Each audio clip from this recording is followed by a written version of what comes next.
Que toca a sua vida. Agradecemos por sua audiência.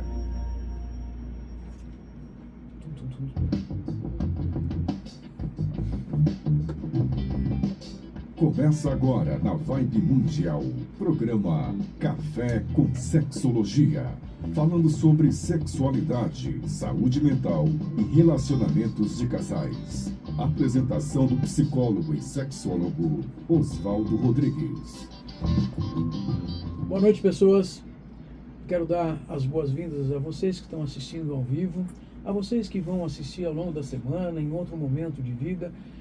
E lembrar que nós temos sempre o nosso colega aqui do Impasexo, o Rafael Teixeira, que participa, traz as discussões e sempre temos um convidado. Bem, sempre, nem sempre, mas hoje temos. Nós temos um outro psicólogo, Pedro Quaresma. Primeiro, quero agradecer a você e depois, Rafael, dar as boas-vindas também. Pedro, obrigado. Oswaldo, eu que agradeço. Obrigado pelo convite. É uma honra estar junto com você aqui nessa mesa. Alguém que eu admiro tanto e que certamente sabe muito mais, falar muito melhor sobre esse tema do que eu. Não necessariamente, que eu acho que cada um de nós tem uma visão que complementa. E, Rafael, boa noite e obrigado por estar aqui com a gente de novo. Eu que agradeço, Oswaldo. Boa noite, Pedro. Agradeço pela sua presença. E acho que hoje é um tema muito relevante para nós, né, Oswaldo? A gente vai falar sobre saúde mental e casais. Eu queria começar te perguntando, Pedro, como é que a gente pode correlacionar saúde mental e casais? De início, assim, de maneira mais superficial, o que você entende que é importante sobre esse tema?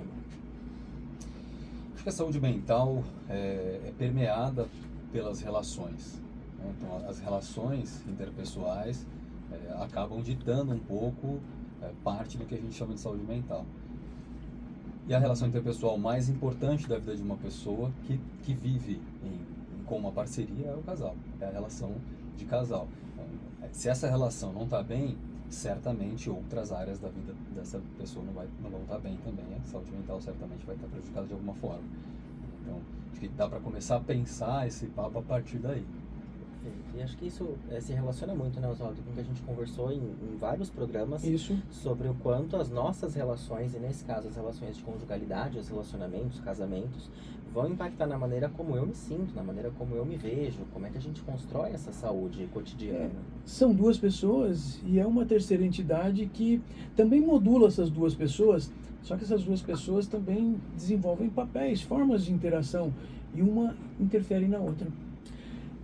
Pedro, você tem alguma ideia sobre o que você gostaria de conversar com a gente sobre isso que você já introduziu, essa questão do casal?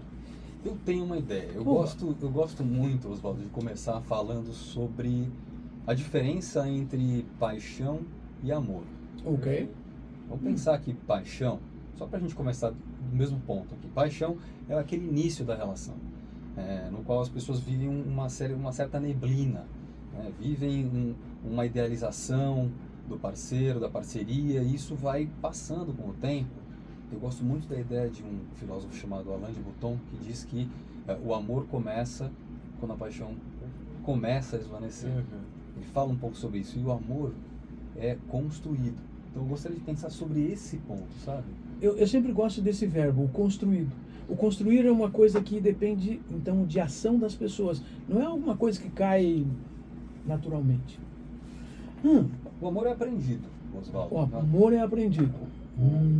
As pessoas têm capacidade de amar, mas o amor em parceria romântica é aprendido.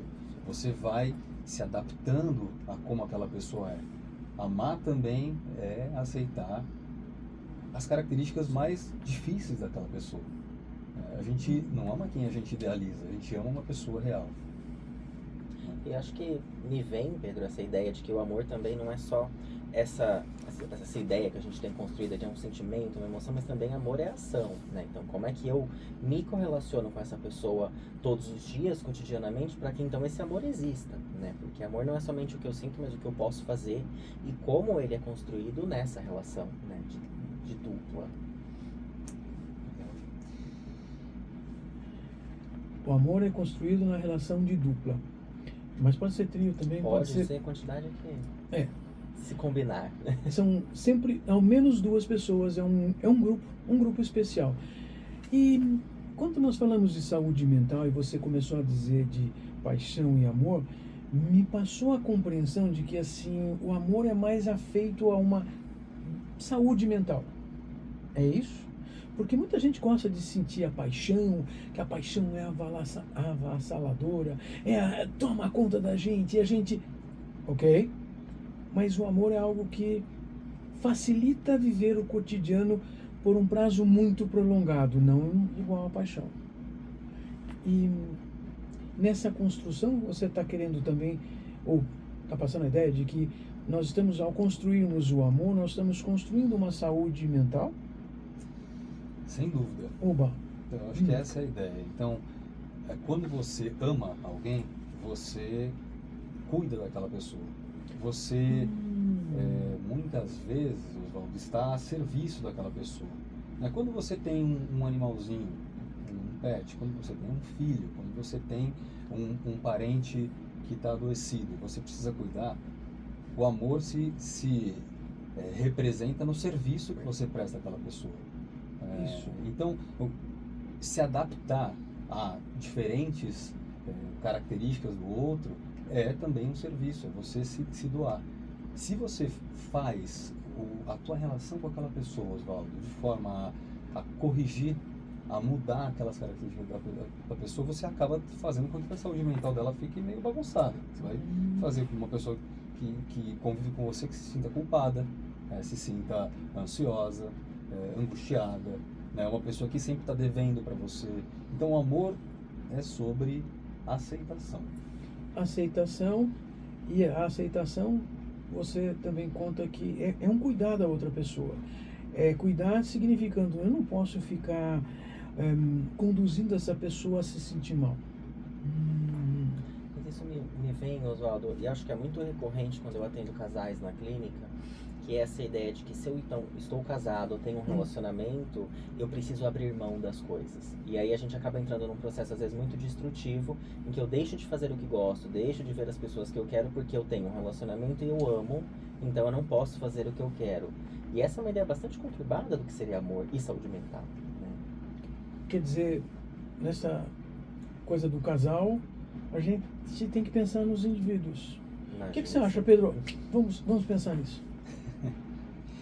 Eu penso no seguinte, eu estava comentando com vocês antes de a gente começar aqui, e fazendo uma autorrevelação, eu passei por uma situação muito delicada, talvez a mais difícil da minha vida. Minha esposa foi diagnosticada com câncer de mama. Estava tudo bem, tudo normal, uma pessoa jovem, 2 filhos pequenos, de repente vem um tsunami que invade a nossa vida. Por 2 anos ela ficou se cuidando, se tratando, fez tudo que vocês podem imaginar que alguém que descobre um câncer faz, se curou, está tudo bem, tudo ótimo, a gente está muito feliz por isso, mas durante esses 2 anos eu tive que me tornar um outro tipo de parceria.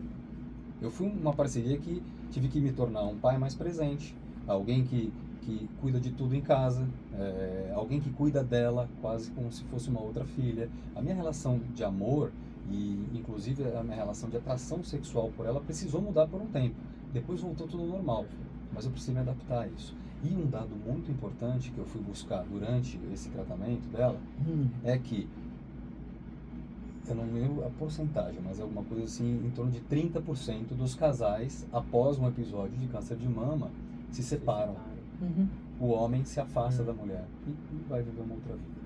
E aquela mulher fica, ainda num momento de bastante fragilidade, desamparada. Então, imagino eu que seja por conta disso, porque essa adaptação a um novo cenário é muito difícil. Essa mudança, temos uma relação muito longa às vezes, E aí o nosso relacionamento muda radicalmente mediante as situações da vida, às vezes é familiar, às vezes é uma questão financeira, trabalho, e a gente passa por um ajuste que teoricamente, colocamos assim, isso não era acordado inicialmente, Então como é que a gente vai se reorganizar para dar conta das demandas, Oswaldo, a gente tem alguns comentários aqui na live. A Juliana colocou assim, aceitação e respeito, aceitação e respeitando os seus limites, Então, quanto eu posso fazer coisas e respeitar os meus limites enquanto pessoa. E a Raquel colocou, amor é cuidado, porque quando cuidamos, aprendemos com o outro, Enquanto a gente precisa aprender essa flexibilidade, acho que é uma boa palavra para isso. Deixa eu fazer um comentário para a Juliana. Então, você está assistindo a gente ao vivo aqui, né, Juliana? Isso. Eu penso que, sabe que enquanto eu estava falando sobre isso, eu estava pensando, mas espera aí, até que ponto a gente deve aceitar a ideia de que eu devo me moldar de acordo com as necessidades da minha parceria. Essa não é uma regra. É necessário ser flexível, mas tudo tem que ter um equilíbrio. Né? Você se moldar sem limites também impacta a sua saúde mental. Então nós estamos falando que existe sim um equilíbrio aí para considerar e ponderar essas coisas. Nós podemos fazer alguns esforços durante algum tempo para dar apoio para outra pessoa que precise, mas também com vistas a desenvolverem uma outra forma, um outro formato, uma outra maneira depois que a fase de crise ou de problemas passar. Eu acho que isso vai... Você estava falando, Oswaldo, até me veio essa coisa que é tão natural na nossa sociedade, né? A partir do momento que eu casei, a vida acabou, né? Aquelas brincadeiras de camiseta, né? Game over, coisas assim. O quanto isso não é prejudicial para essa própria relação que se inicia, porque eu deixando de fazer o que gosto, deixando de ver as pessoas que eu quero, deixando de ter momentos sozinho, muitas vezes que as pessoas entendem que não podem, eu prejudico a relação e a mim mesmo, né? E nesse sentido, a minha saúde mental, a saúde mental deste casal que se constitui, deixa de existir, né? E são brincadeiras, acho que tão comuns, que a gente começa a ver e com um certo cuidado a gente entende que é perigoso, né? E aí acho que a gente entra em uma discussão a respeito da individualidade de cada parceiro. Né? Então, como é que a gente vai fazer para o casal ficar bem e para, por exemplo, quando saem para jantar, terem assuntos para conversar? Casais que têm filhos sempre dizem isso, né? Olha, a gente quer tanto um tempo para ficar junto, aí eu consegui deixar as crianças com a vovó, saímos para jantar e falamos só sobre as crianças. Falar sobre as crianças é ótimo, é excelente. Mas falar só sobre elas, às vezes, é um problema, né? Sintoma de um problema na relação. Exatamente. Então, eu queria, eu acho que eu me alonguei um pouco, mas eu queria falar sobre individualidade, sobre cada pessoa poder ter seu espaço, poder ter seu espaço de amizade fora da relação, seu espaço de convívio familiar, hobbies, e que tenha outros interesses para que essa relação também seja alimentada. E é importante que cada pessoa também dê espaço para o outro. E dar espaço não é fácil às vezes, porque nós somos egoístas. Nós queremos pra gente. É quase biológico. Nós queremos pra gente. Ser egoísta está quase na nossa programação aqui. Tem que ter um esforço pra gente deixar o outro.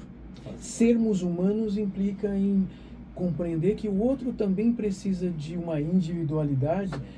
E você justificou por uma coisa que eu já estava aqui imaginando. Esse casal saindo para jantar, como você disse, numa noite. Se sentam à mesa, vão pedir alguma coisa e começam a conversar. Sobre o quê? Se os dois tiveram atividades individuais, têm o que trocar com mais facilidade do que simplesmente falar sobre as coisas comuns que os dois vivem, como, por exemplo, os filhos. Não que os filhos sejam devam ser deixados de lado. Não, mas os casais já falam dos filhos mais costumeiramente.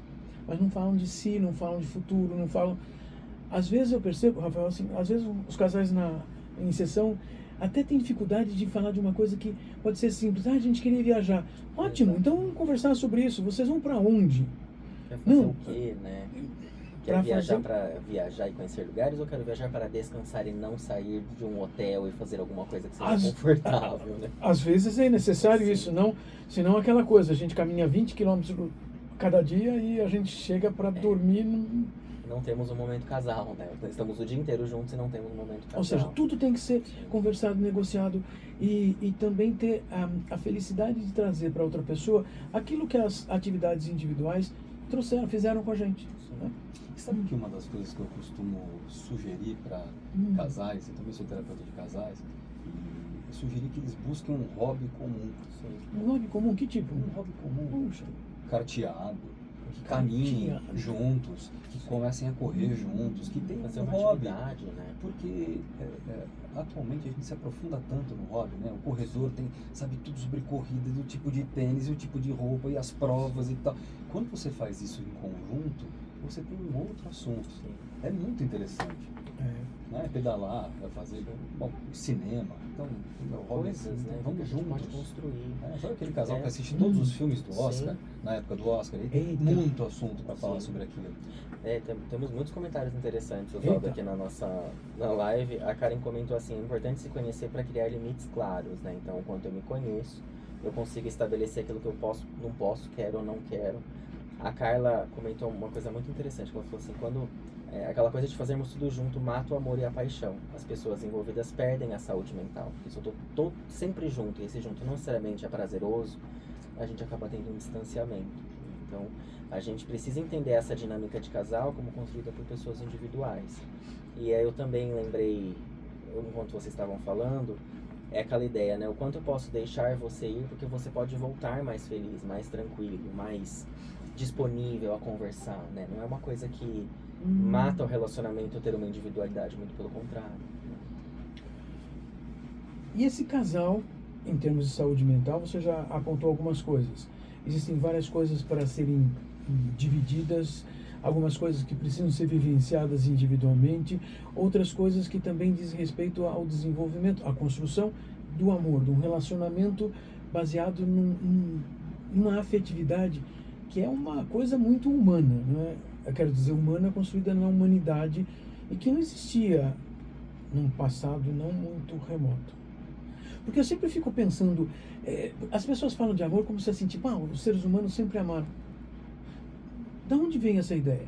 Se a gente não tem nem sequer registros históricos de um amor igual ao que nós estamos falando hoje.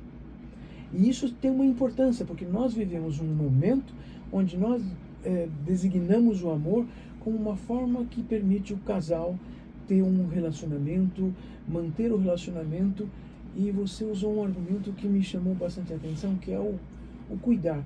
É cuidar do outro, tendo cuidado consigo, mas cuidar do outro. Eu estava pensando, Oswaldo, eu acho que isso, me diz, Pedro, isso faz sentido quando você atende casais, né? Que a gente tem uma vida muito corrida, né? Os casais têm muitas dinâmicas para resolver, então, família, filhos, questões financeiras, e viagem, trabalho. E aí acaba caindo num campo que o nosso tempo juntos vai acontecer, né? Ele acaba sendo, espera-se espontaneidade de uma coisa que, se não houver organização, não acontece. Então, se a gente não parar e decidir quando nós vamos sair para jantar juntos, nós não vamos sair para jantar. Se a gente não parar e decidir quando nós vamos deixar as crianças com alguém, a gente não vai deixar as crianças com ninguém. Então, enquanto é necessária essa intencionalidade de vamos nos organizar para ter um momento de descanso que seja, né? Vamos nos organizar para estar juntos sexta-feira à noite. Porque as coisas se colocam tanto como prioridade que eu deixo de priorizar a minha própria relação com essa pessoa. Né? Porque estamos todos os dias juntos e parece que isso é suficiente, não é. Né? Olha, enquanto você foi falando, Rafael, eu fui pensando aqui em como nós vivíamos até talvez 40 anos atrás e como nós vivemos hoje. Nós vivemos uma vida muito mais nuclear e individualista atualmente. Cada um no seu apartamento, cada um com seus filhos na natação, na escola, todo mundo ali em volta daquele núcleo. Há 40 anos as pessoas viviam quase como se fosse numa vila. Um grupo com várias pessoas cuidavam de uma criança. Então o casal não precisava se esforçar para ter um momento só para eles. Então, pensando nessa ideia, você precisa criar tua rede de apoio. Tua rede de apoio de cuidado. Até quem não tem filhos. Uma rede de apoio para quem cuida da minha casa, quem cuida do meu pet quando eu saio. Quem passa para dar comida para os peixinhos, quem rega minhas plantas. Então eu não posso passar alguns dias fora com a minha parceria para fazer um hobby, para ir correr uma corrida de aventura. Não pensando na ideia da corrida do hobby. Eu acho que ele está correndo por aí. Assim, eu estou pensando no esporte como um hobby para o casal. E que esse casal tenha uma rede de apoio para que eles possam ter naturalmente momentos bons. Agora, é muito importante marcar na agenda.